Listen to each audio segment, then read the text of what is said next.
আজকে আমি QnA video নিয়ে চলে এসেছি। কিউএনএ খাতাটা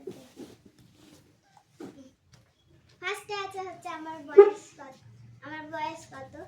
আমার বয়স হচ্ছে 8 বছর 9 পড়ব। আমি কোন ক্লাসে পড়ি? আমি ক্লাস 3 তে পড়ি, 4 এ উঠব। আমার স্কুলের নাম কি? Assembly of god church. আমার বাবার নাম কি? আমার বাবার নাম হচ্ছে স্বপন করাল। আমার মায়ের নাম কি? আমার মায়ের নাম হচ্ছে মল্লিকা করাল। আমার কি বোন আছে? নিজের নেই, তবে মা বাড়িতে আছে।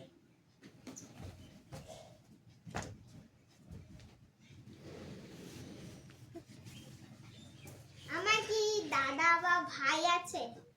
নিজের দাদা আছে, ভাই নেই। একটা হচ্ছে আমার ছোট পিসির 2টো ছেলে আছে। তারপরে যেই বোনটাকে দেখালাম সেই বোনটার একটা দাদা আছে। আমার নিজের দাদাও আছে। আমার কি দিদি আছে? নিজের দিদি নেই, মা বাড়িতে আছে। আমার পছন্দের খাবার কি? আমার পছন্দের খাবার হচ্ছে ফুচকা। আমার পছন্দের কার্টুন হচ্ছে টম এন্ড জেরি। আমার পছন্দের কালার। আজকের এই ভিডিও এই পর্যন্ত। বাই।